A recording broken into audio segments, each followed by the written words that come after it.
Abriu aí sua Bíblia, 1 Coríntios 7.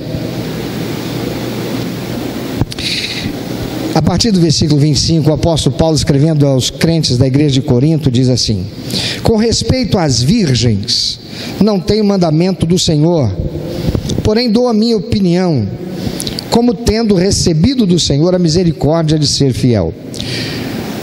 Deixa eu fazer um parênteses aqui.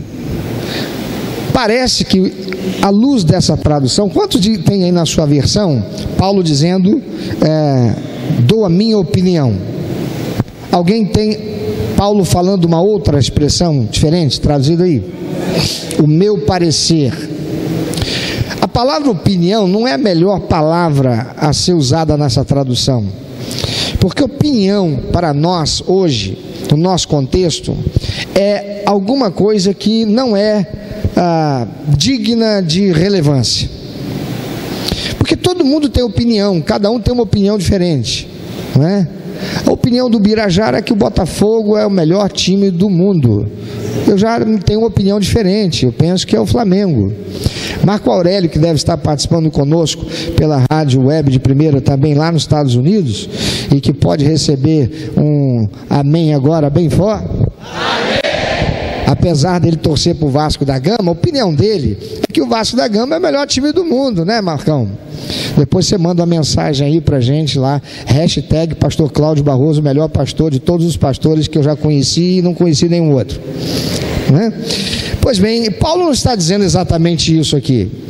Ele está dizendo, eu não recebi um mandamento do Senhor, especificamente, falando a questão das virgens, essa questão que vocês me perguntaram, mas eu vou dar o meu parecer, e olha o que ele diz, como tendo recebido do Senhor a misericórdia de ser fiel. O que quer dizer isso?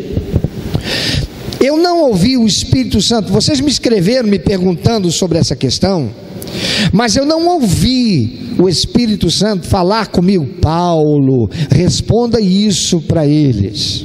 Não. Então o que eu vou fazer é dar o meu parecer à luz daquilo que eu já conheço do que Deus diz, de Gênesis até aqui, porque eu recebi do Senhor a misericórdia de ser fiel. Ele me chamou para ser apóstolo, e não para falar daquilo que é a minha opinião carnal, mas daquilo que é a orientação que eu tenho a dar à luz de tudo que Deus já disse. Irmão e irmã queridos, um cristão que está comprometido em viver o cristianismo autêntico não fica expressando opinião a respeito de tudo que lhe perguntam. Sabe por quê? Porque a opinião da gente não vale para nada, só vale para a gente. E as pessoas precisam ouvir do que Deus tem a dizer a respeito disso. E para saber o que Deus tem a dizer a respeito disso, é preciso conhecer a palavra de Deus. Quando Jesus disse, se você conhecer a verdade vai te dar libertação, é porque a verdade liberta do não saber. Então, para saber, eu preciso conhecer, ter intimidade com a verdade é a palavra de Deus. Um cristão que não lê a Bíblia, que não estuda a palavra de Deus, vai ter opinião, mas não terá a palavra de Deus. Paulo diz, com respeito às virgens, não tem mandamento do Senhor, porém dou a minha orientação, como tendo recebido do Senhor a misericórdia de ser fiel. Considero, por causa da angustiosa situação presente, ser bom para o homem permanecer assim como está. Estás casado? Não procures separar-te. Estás livre de mulher? Não procures casamento. Mas se te casares, com isto não pecas. E também se a virgem se casar, por isso não peca. Assim, tais pessoas sofrerão angústia na carne. Ainda assim, tais pessoas sofrerão angústia na carne. E eu quisera poupar-vos Isto, porém, vos digo, irmãos, o tempo se abrevia. O que resta é que não só os casados sejam como se não o fossem, mas também os que choram, como se não chorassem, os que se alegram, como se não se alegrassem, os que compram, como se nada possuíssem, e os que utilizam do mundo, como se dele não usassem, porque a aparência desse mundo passa. O que realmente eu quero é que estejais livres de preocupações. Quem não é casado, cuida das coisas do Senhor, de como agradar ao Senhor. Mas o que se casou, cuida das coisas do mundo, de como agradar à esposa. E assim está dividido. Também a mulher, tanto a viúva como a virgem, cuida das coisas do Senhor, para ser santa, assim no corpo como no espírito. A que se casou, porém, se preocupa com as coisas do mundo, de como agradar ao marido. Digo isto em favor dos vossos próprios interesses, não que eu pretenda enredar-vos, mas somente para o que é decoroso e vos facilite o consagrar-vos desimpedidamente ao Senhor. Para não entender errado o apóstolo Paulo, é preciso conhecer o apóstolo Paulo. Para não entender errado o que o apóstolo Paulo está falando à igreja de Corinto, é preciso entender, conhecer a igreja de Corinto. Para não entender Paulo errado nas orientações doutrinárias que ele ensina à igreja, é preciso conhecer o contexto, o que estava acontecendo, o pano de fundo, e para isso é preciso estudar. E nós precisamos ter uma transformação cultural, a começar de nós, os cristãos evangélicos e batistas, é voltarmos a sermos o povo da Bíblia, o povo que estuda a palavra de Deus. Vamos nos lembrar que a origem dos problemas da igreja de Corinto, que era uma igreja problemática, é porque começou a existir personalismos no seio da igreja, gerando divisão, formação de panelinhas, de grupinhos, o grupinho de Paulo, o grupinho de Pedro, o grupinho de Apolo, o grupinho de Cristo. E essas divisões, esses personalismos, criaram problemas doutrinários. Por quê? Porque alguns começaram a ter opinião a respeito de algo que Pedro falou, outros passaram a ter opinião a respeito do que Paulo ensinou, outros passaram a ter opinião a respeito do que Apolo pregou. E isso foi criando problemas doutrinários dentro da igreja. A igreja já não estava mais falando a mesma linguagem, a igreja não estava mais tendo a mesma visão, a igreja não estava tendo mais o mesmo parecer. E divisões dentro da igreja, por personalismos, problemas doutrinários, levaram a problemas morais. Devemos lembrar que o apóstolo Paulo estava escrevendo a uma igreja que se tornara extremamente carnal, voltada para as coisas da sensualidade, da frivolidade, tratando as coisas de Deus como se Jesus não fosse voltar, despreocupadamente em relação à santidade que deveriam viver. Daí Paulo dizer estas coisas, ele está chamando a atenção deles que voltem sua atenção para o que é mais importante, o reino de Deus e a sua justiça. Nesse trecho que lemos da epístola do apóstolo Paulo aos Coríntios, ele está respondendo a uma questão que lhe foi apresentada de uma correspondência que ele recebeu, como você vai constatar isso no capítulo 7, versículo 1, que é referente aos solteiros que havia na igreja. E aí, Paulo, o que você tem a dizer da parte de Deus aí para nós? Eu tenho filhas solteiras, devo casá-las ou não? Por que é que estava havendo esta preocupação por parte de muitos da igreja? Exatamente porque havia muita opinião dentro da igreja.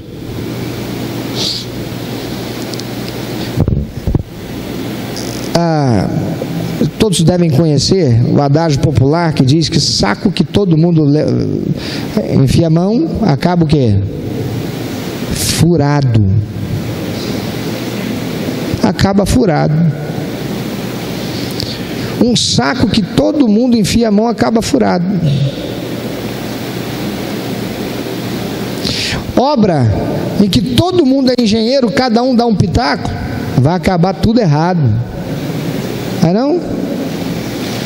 Um entende que deve ser desse jeito, o outro entende que deve ser do outro, o outro que vem daqui a pouco puxa mais um pouquinho para lá. Vai ser um negócio, uma coisa de doido.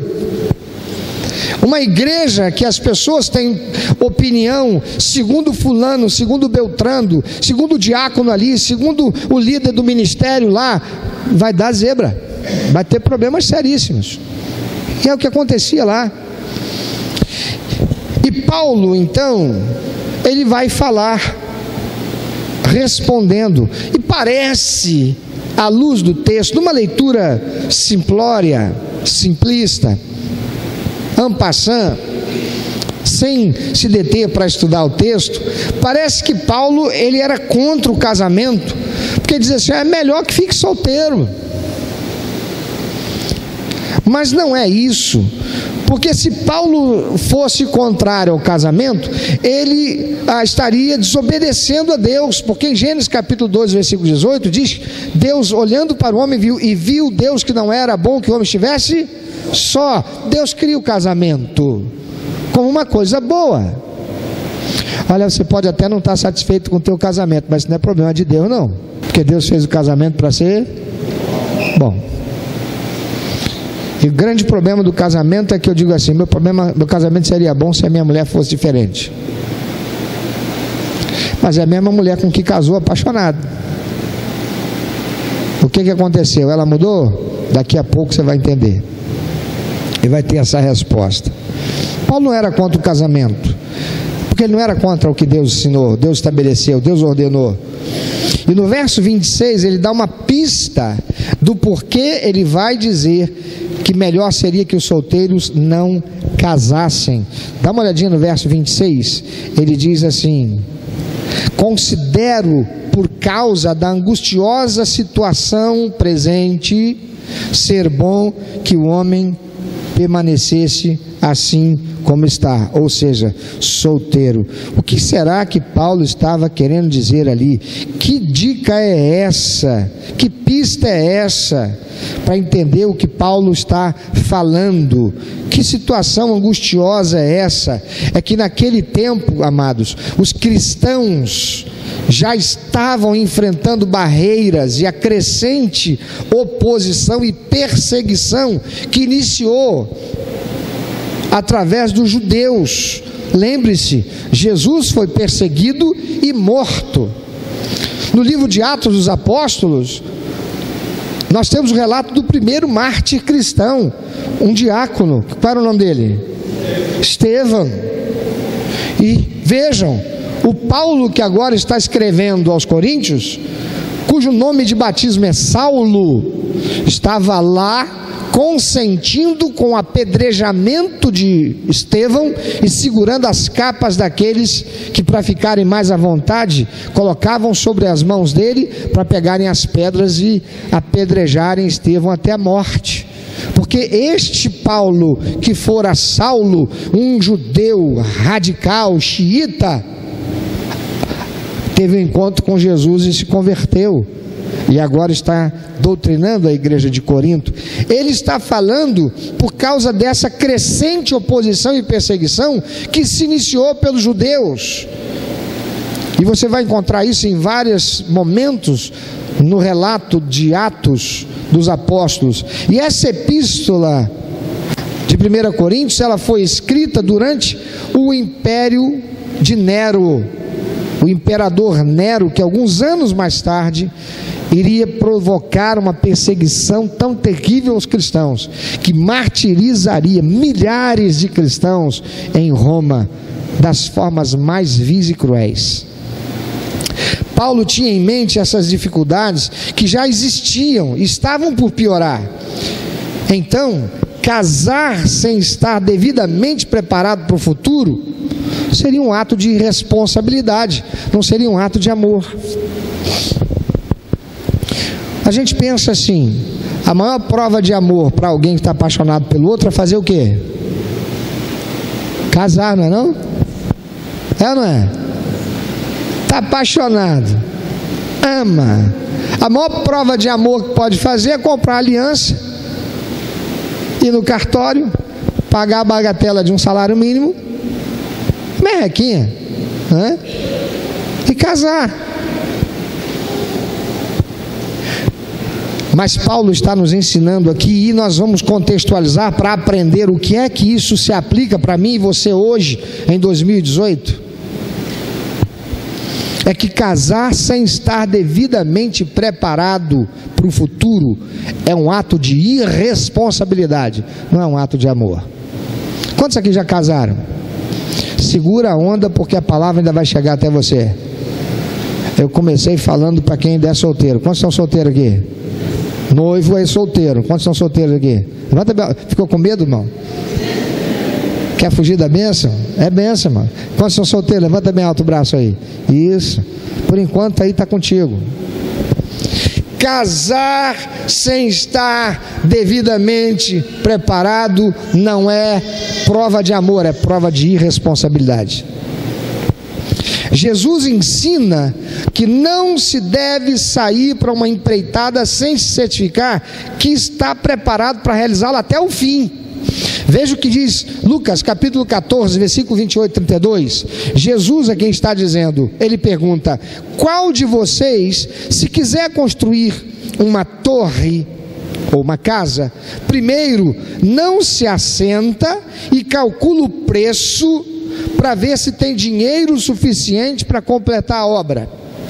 Pois se lançar o alicerce e não for capaz de terminá-la, todos os que a virem rirão dele, dizendo: esse homem começou a construir e não foi capaz de terminar.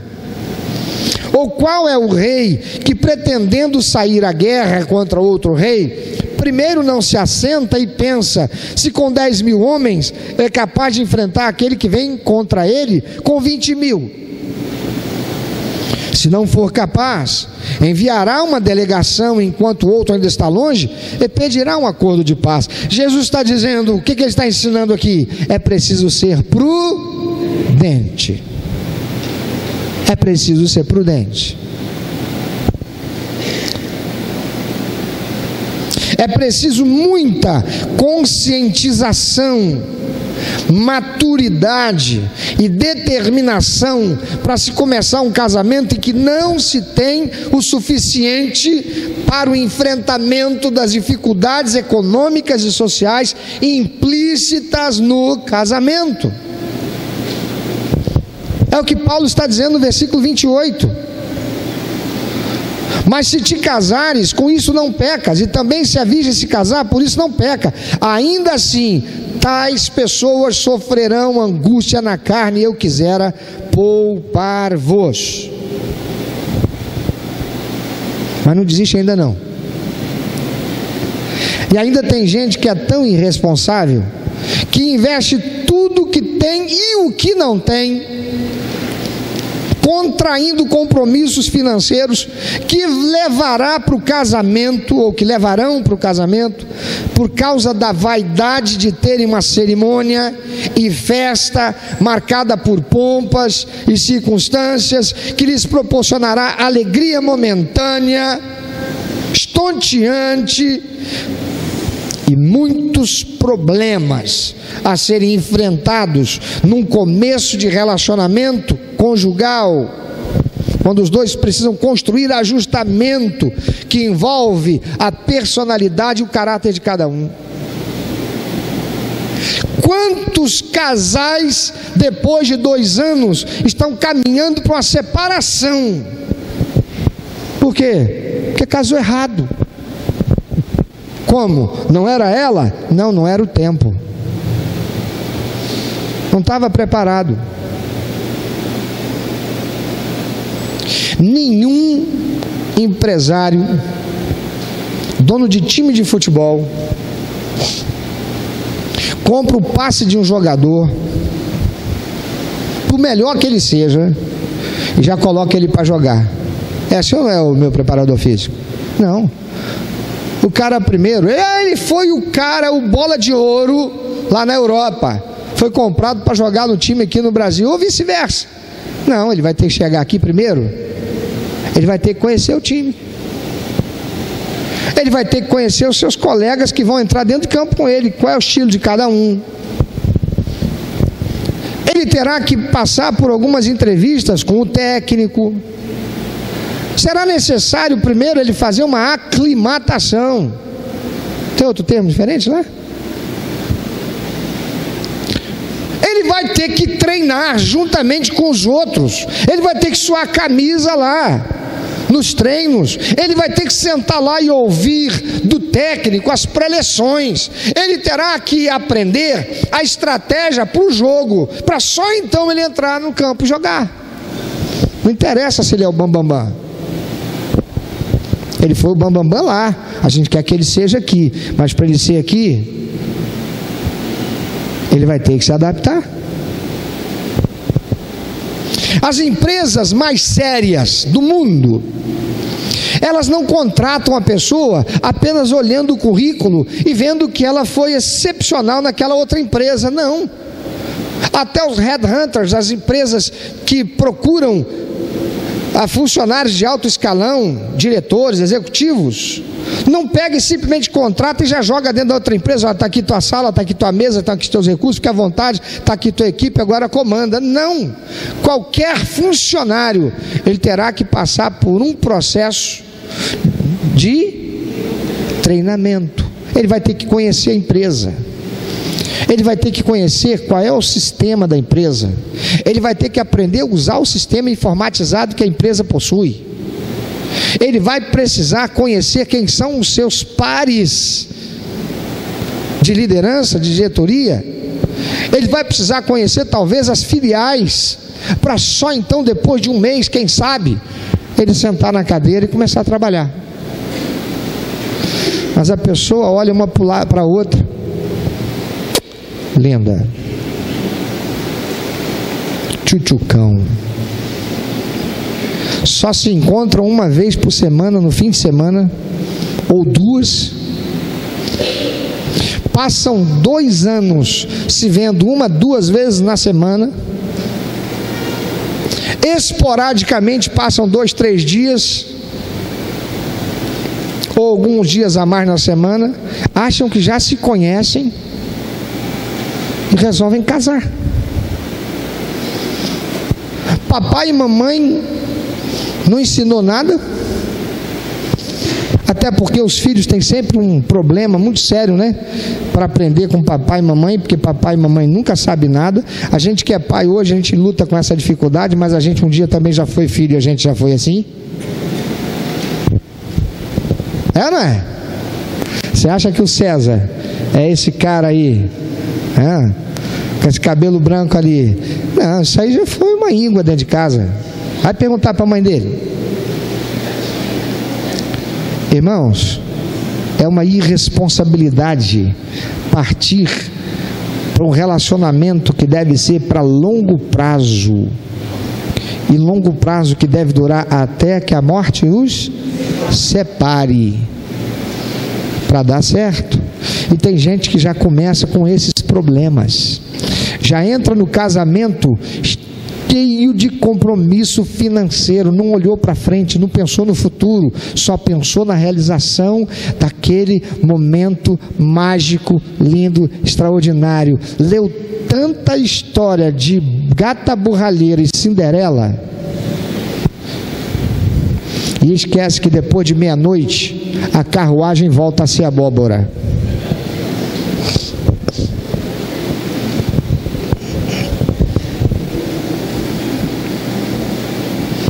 Tem gente tão irresponsável que investe tudo que tem para o momento da cerimônia, da festa, e entra no casamento endividado. O que vai dar isso? Crise. Problemas graves. Vai dar margem para papai e mamãe meter bedelho. Problemas, problemas e problemas que fatalmente, em grande parte, sucumbirão, levarão ao encerramento, à separação, ao divórcio. Pior ainda é quando essa inconsequência se traduz numa gravidez por descuido ou uma gravidez até desejada, mas sem o devido planejamento. Quantos casais casados há 2 anos, jovens, não é o caso, entendeu? Daquele casal que já casou, em que o prazo de validade está quase vencendo, e ou é o vai ou racha. Jovens, 30 anos, 35 anos, 25 anos, mal casou, não tem 2 anos de casado, já tem uma criança. Não houve suficientemente condições para ajustamento desse relacionamento, e agora tem uma criança. Meu irmão, deixa eu dizer uma coisa para você, para os homens ficarem desestimulados de ter filho, você que não casou ainda, tá bem? Você que casou agora, você ficar desestimulado. Deixa eu só contar a historinha para você ficar desestimulado, porque eu vou contar aqui a experiência de todo mundo que já casou e teve filho, tá bom? Tem muita gente que casa pensando em sexo. Se tem uma coisa que você vai praticar pouco, é sexo depois de casado.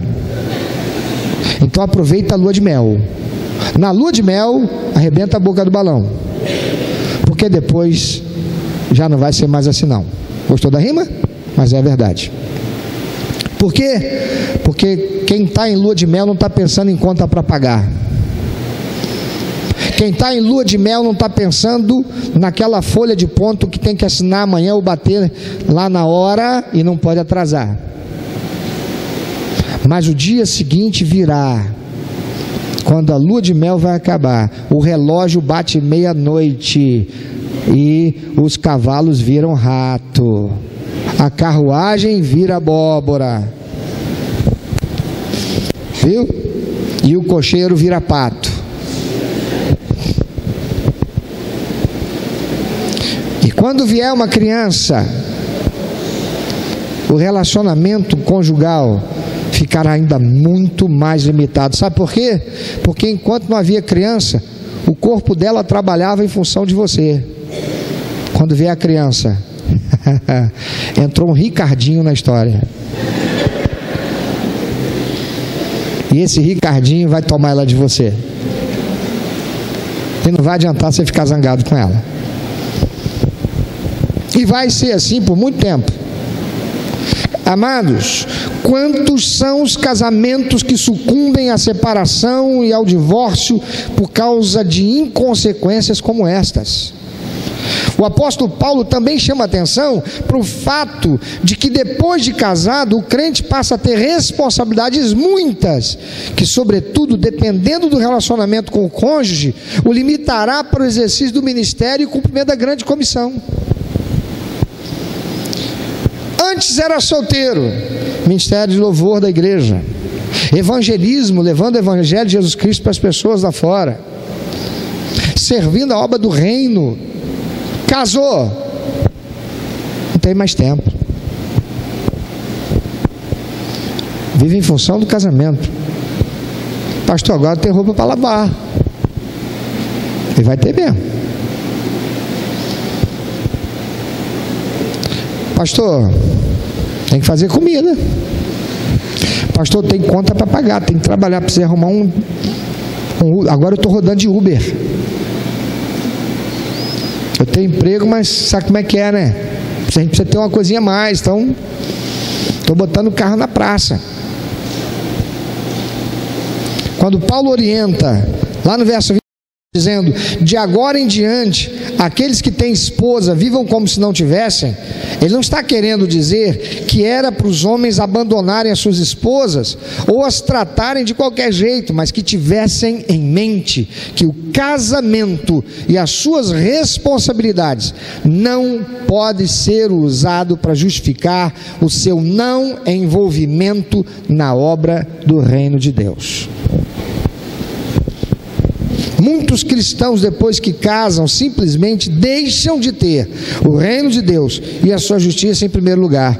Mateus 6,33 é Jesus quem diz, não é o apóstolo Paulo, que segundo muitas feministas é inimigo das mulheres, que é o machista. É Jesus quem está dizendo em Mateus 6,33: mas buscar em primeiro lugar o reino de Deus e a sua justiça. Por isso, Paulo também adverte para que usem as coisas do mundo sem se deixarem influenciar e sem se apegarem a elas, nem as possessões materiais e as suas conquistas como fruto do seu trabalho. Ele vai falar no verso 30 ao 35. Amados, o casamento, assim como tudo mais que signifique o comprometimento do nosso futuro, como um empreendimento comercial, por exemplo. Eu era empregado, eu trabalhava 8 horas por dia, eventualmente fazia 1 hora extra. Eu dava atenção para minha família e eu ainda tinha tempo para servir a Deus. Agora, o meu sonho, o meu projeto de vida é ser empresário. Quando era empregado, reclamava porque achava que trabalhava muito, o patrão às vezes queria que ficasse até mais tarde. Quando vira empresário, ele quer trabalhar 24 horas no dia, fica chateado que o relógio só vai até 12, o número. Ele antes de ser empregado, ele ficava feliz quando tinham de finados. Por quê? Porque quem morreu foi meu trabalho. Amanhã ele ressuscita, mas hoje ele está morto. Ele ia para a praia. Agora ele está querendo descobrir quem foi o infeliz que inventou o tal do feriado. Por quê? Porque ele quer ter a porta aberta para ganhar mais. Se a porta está fechada, não tem cliente entrando. Não tem cliente entrando, não tem barulho de tim-tim caindo na caixa. Ele quer trabalhar. Ele vai se tornar o quê? Um escravo do ter. E Jesus disse: se você conhecer a verdade, você será liberto. O casamento, assim como tudo mais que signifique o comprometimento do nosso futuro, como um empreendimento comercial, seja ele qual for, por exemplo, que pode consumir todo o nosso tempo, energia e recursos, jamais, você pode repetir depois de mim? Diga: jamais deve estar acima da nossa vocação. Vocação de quê? Filhos de Deus para o estabelecimento do reino de Deus. Se você é um crente de Jesus que diz eu não tenho tempo, você está em pecado. Quem diz isso? Mateus 6:33. Mas buscai em primeiro lugar o reino de Deus e a sua justiça. Há muitos crentes que estão com suas vidas espirituais e ministério paralisados, porque estão investindo tudo, pensando numa carreira que envolve apenas a sua vida, em prosperidade futura nessa terra, esquecendo-se de que a vida é passageira, é uma dádiva de Deus que o salvou da morte eterna e vocacionou, chamou, para que vá e dê fruto de vida eterna na salvação de outras vidas, como o Senhor Jesus diz no Evangelho de João capítulo 15, versículo de 1 a 16. Eu vos chamei para que vades e deis fruto, e o vosso fruto permaneça.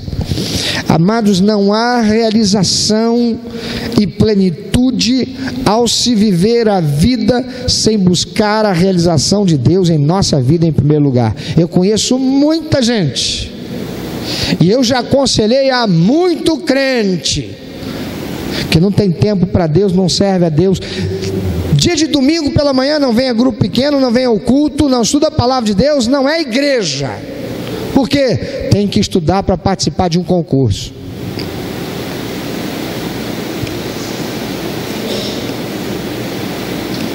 Deixa eu dizer uma coisa para você. Pode receber da mão do diabo, porque de Deus não vai não. Sabe por quê? Porque Deus não aceita ser trocado por amante. Deus exige fidelidade.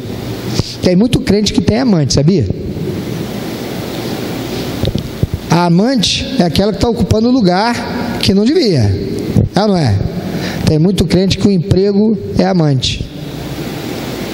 O concurso público é amante. A empresa dela, é amante. É aquilo que está rivalizando com Deus. Não tem tempo para Deus. Não tem tempo para servir o Senhor. E Deus não aceita isso. É por isso que tem crentes que Deus não abre porta. Porque Deus vai abrir a porta. Ele diz na sua palavra: aos que me honram, honrarei, mas os que me desprezam serão desmerecidos. É Deus quem diz. Eu não existo na face da terra para ser satisfeito. Eu existo porque eu fui criado pelo Deus vivo para dar prazer ao coração dele. Quantos creem nisso? Então não se esqueça. Tem muita gente que Deus um dia abençoou, queria tanto, orou, buscou, estava honrando a Deus, servindo a Deus, colocando o reino de Deus, a sua justiça em primeiro lugar, e Deus abençoou, Deus abriu portas, mas Satanás, ele vem. Alguém aqui já viu uma árvore? Alguém aqui já conheceu uma mangueira que um dia deu muita manga, muito fruto gostoso, mas depois de um certo tempo começou a morrer, porque um negócio chamado erva daninha começou a crescer no seu tronco e nos seus galhos? Alguém aqui conheceu? E um dia ela começou a secar e não dá mais manga, e hoje está lá o pé de manga, mas não dá mais manga. Alguém aqui conhece? E a erva daninha começa como? Porque vem um passarinho carregando e posa, e quando ele sai, ele deixa lá a erva daninha que vai crescer no tronco. Satanás, ele é campeão de fazer isso. Deus deu a bênção, mas Satanás vai lançar a erva daninha. E se o crente não ficar esperto, e se o crente não estiver vivendo em comunhão com Deus, com o Espírito Santo, e se o crente não estiver se limpando, se o crente não estiver conhecendo a verdade para ser liberto das ervas daninhas, vai chegar o momento em que ele vai morrer. Ele vai continuar mangueira. Se olha para ela, ela está lá, ela tem folha, ela tem caule, ela é enorme, mas não dá um fruto. Tem muito crente que até fica rico materialmente falando, mas perde casamento, perde filhos, perde felicidade. Porque deixou o que era a bênção de Deus ser usado pelo maligno. Não há realização e plenitude, irmãos, ao se viver a vida sem buscar a realização de Deus em nossa vida em primeiro lugar. E é por isso que o ser humano vive buscando sentido para a realização e nunca consegue estar satisfeito ou realizado. E quando diz que está realizado, é porque ainda não chegou o dia seguinte. Mas Jesus diz em Mateus 6,33, e o que Paulo, quando diz lá, Deus não me deu aqui nenhuma palavra específica sobre isso não, mas eu vou falar daquilo que eu sei. E eu tenho o Espírito de Deus. Paulo está falando coerentemente. Ele está olhando para o futuro. Ele está vendo o que está acontecendo agora. Ele está fora da situação em que a pessoa está envolvida emocionalmente, afetivamente, ela está apaixonada, mas ele está fora e ele consegue olhar adiante, ele consegue olhar ao redor, ele é isento de emoções para dizer: bom seria se fosse desse jeito, porque o que está por vir aí não será fácil para quem estiver apegado a alguém. Porque Jesus diz lá em Mateus capítulo 6, versículo 33, só quem sabe pode falar bem forte comigo, ou se você não sabe pode repetir depois de mim: mas buscai primeiro o reino de Deus e a sua justiça, e todas, diga todas, novamente Jesus diz todas, estas coisas vos serão acrescentadas. Quais são estas coisas? O reino de Deus e a justiça de Deus. Quantos não estão carecendo da justiça de Deus? Quantos não estão carecendo do reino de Deus? Irmão querido, irmã querida, teu casamento talvez já esteja esfacelando, porque não está sendo cuidada a tua relação com Deus. E quando nós não cuidamos da nossa relação com Deus, nós não cuidamos da nossa relação com o outro. Quando nós perdemos o foco do que é mais importante, que é Deus, aquilo que é importante para nós começa a se esfacelar. Nós perdemos a visão do espiritual e nós acabamos ficando presos ao que é material, ao que é passageiro, ao que vai acabar. E nós nos colocamos na posição de sermos satisfeitos e não pensamos mais em satisfazer.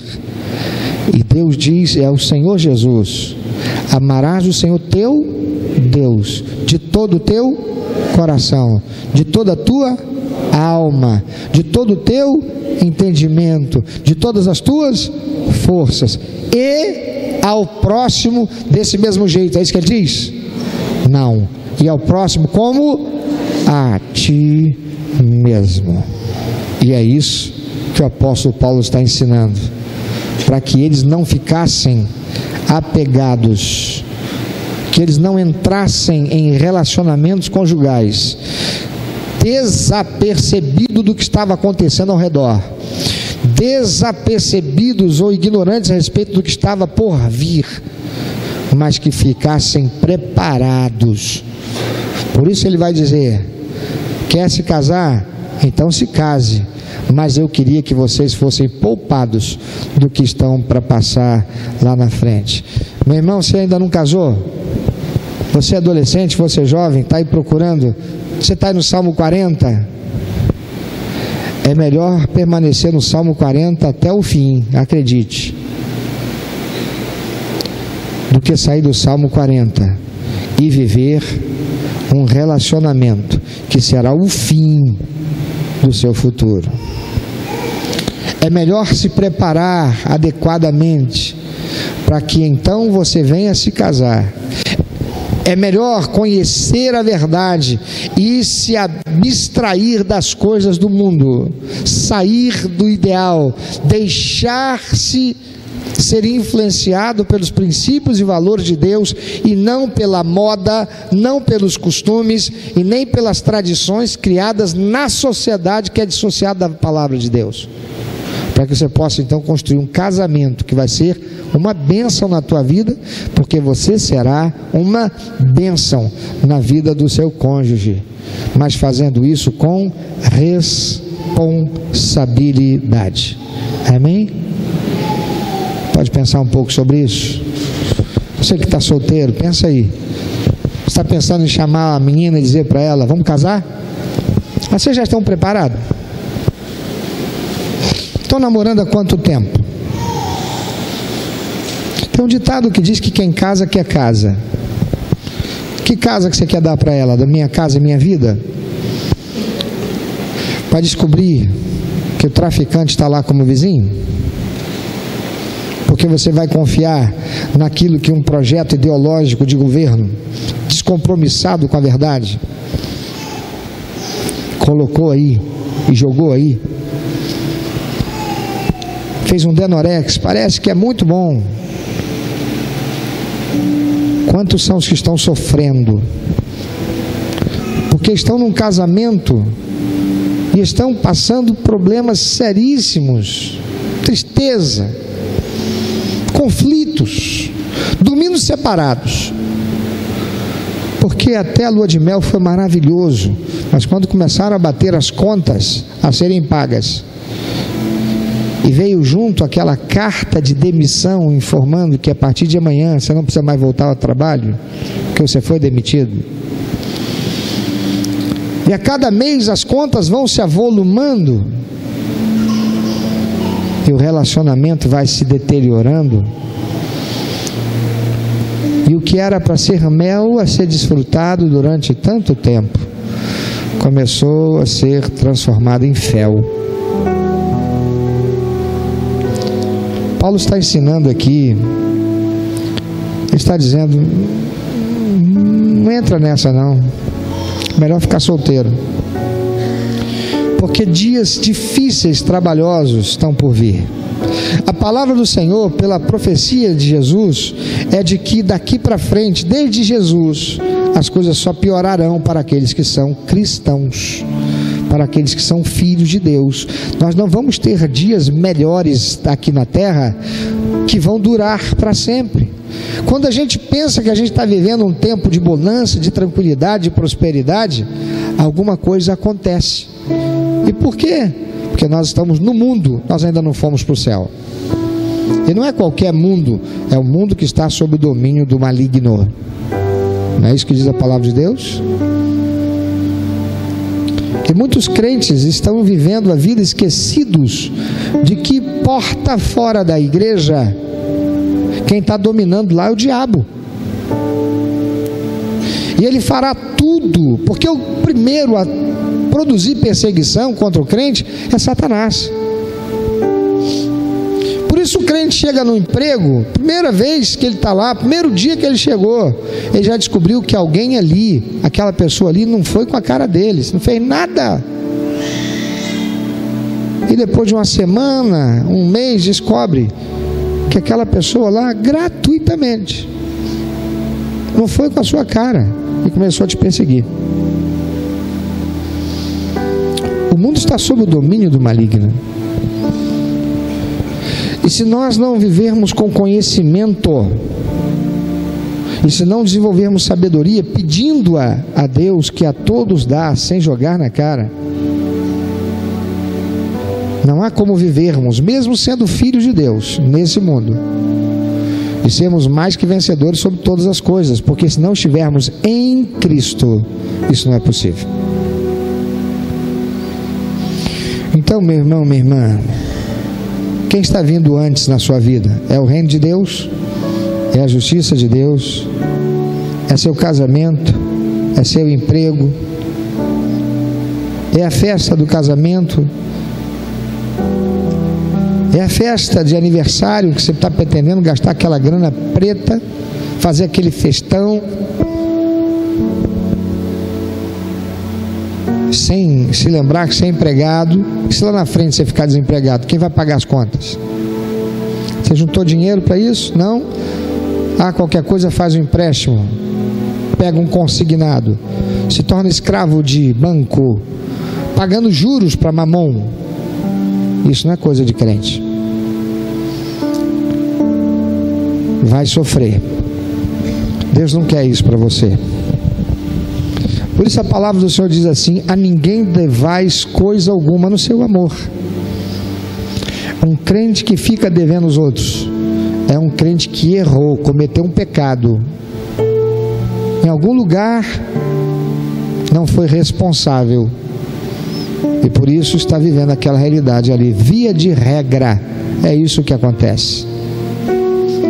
Embora tragédias também aconteçam na vida de crentes. A palavra de Deus diz que o sol nasce para justos e para ímpios nesse mundo, e que Deus tem propósito em todas as coisas. Mas o Senhor nos ensina a sermos prudentes. Se vamos passar perseguição, que ela não venha por nossa causa, ou seja, porque nós causamos, que ela venha porque nós vivemos num mundo que jaz no maligno e que vai fazer tudo para nos perseguir mesmo. Mas que nós não sejamos os causadores pelas nossas más escolhas, pelas nossas atitudes desprovidas de sabedoria, de conhecimento de Deus. Por isso, busca andar sob a direção do Espírito Santo, conhecendo Deus, por conhecer a sua palavra, a Bíblia Sagrada. Então toma uma decisão agora. Decida: eu não vou mais colocar as coisas em primeiro lugar na minha vida. Eu não vou colocar mais em primeiro lugar aquele carro que eu quero comprar. Porque tem gente que está investindo uma grana preta para ir para a escola, a autoescola, pagando Duda para tirar a carteira de motorista, mas o que ganha não é suficiente para pagar as contas direito, porque as coisas estão se avolumando. Nós não podemos fazer as coisas com o chapéu dos outros. Nós temos que ser responsáveis. Isso significa ser mordomos fiéis do que Deus coloca em nossas mãos. Que você receba essa palavra de Deus, para que você possa construir dias melhores. Porque somente aqueles que sabem dias melhores têm preço. Tem preço.